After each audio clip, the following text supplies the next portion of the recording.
अल्पसंख्यक कल्याण राज्य मंत्री दानिश आजाद अंसारी से न्यूज वन इंडिया ने खास बात की और इस बातचीत में उन्होंने वक्फ संशोधन अधिनियम पे प्रतिक्रिया दी, साथ ही बंगाल हिंसा पे और सपा प्रमुख अखिलेश यादव पर भी निशाना साधा। बातचीत में क्या कुछ कहा, उन्हें सुनते हैं।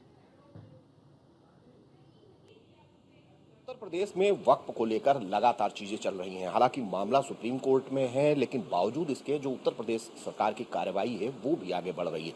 हमारे साथ हैं उत्तर प्रदेश के मंत्री दानिश आजाद अंसारी।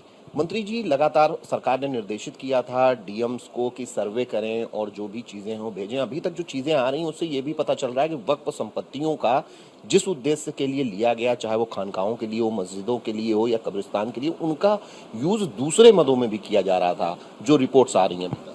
देखिए, वक्फ संशोधन अधिनियम ये आज के बदलते भारत के लिए बहुत ज़रूरी एक अधिनियम है।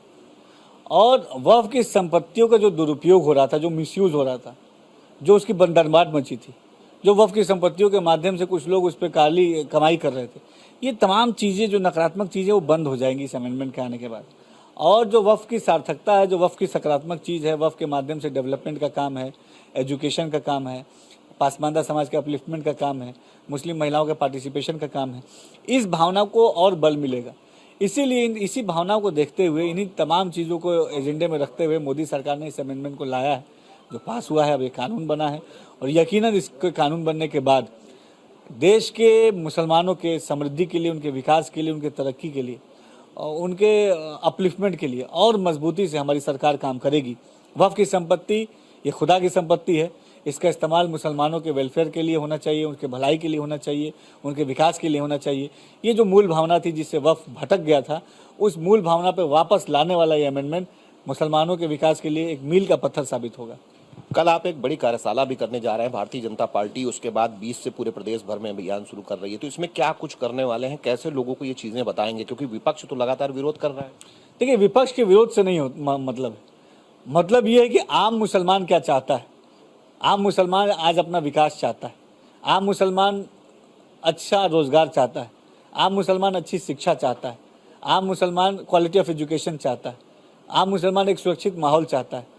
तो ये तमाम जो मुसलमानों की भावना है, आम मुसलमानों की भावना है, उस पर हमें काम करना है। हमको विपक्ष क्या कह रहा है या कुछ खास राजनीतिक दल से प्रेरित लोग क्या कह रहे हैं, इस पर हमारा कोई फोकस नहीं। हमारा फोकस केवल माइनॉरिटी डेवलपमेंट है, पासमानदा डेवलपमेंट है, जो हमारी मुस्लिम महिलाएं हैं उनका डेवलपमेंट है। और इन तमाम बिंदुओं पे हम बहुत गंभीरता से काम कर रहे हैं।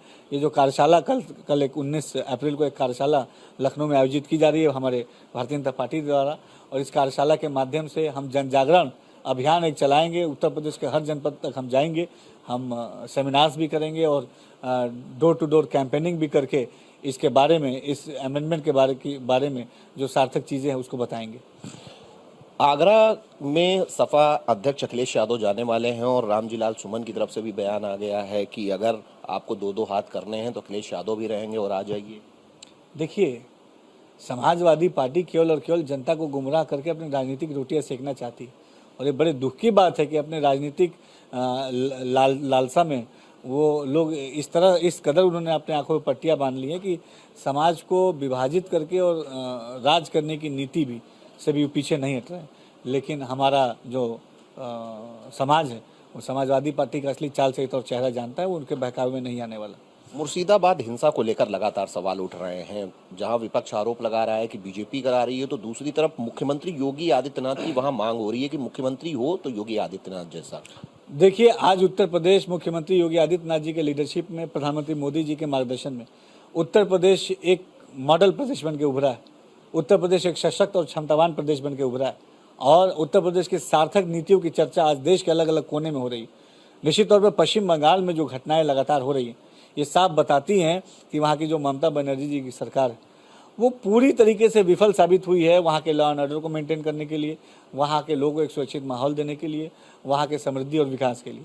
धन्यवाद। ये है उत्तर प्रदेश सरकार के मंत्री दानिश आजाद अंसारी, जो बता रहे हैं कि वक्फ जरूरत थी और आम मुसलमानों को इससे फायदा होगा। कुछ लोग ऐसे जरूर हैं जो अपने फायदे के लिए इसका विरोध कर रहे हैं। हालांकि आदर्श सरकार का उद्देश्य ये है कि कानून व्यवस्था के साथ ही बेहतर सुविधाएं अपने नागरिकों को देना, उस पर हम लगातार काम कर रहे हैं। कार्यशाला के जरिए लोगों तक जाएंगे, उनको अपनी बात बताएंगे।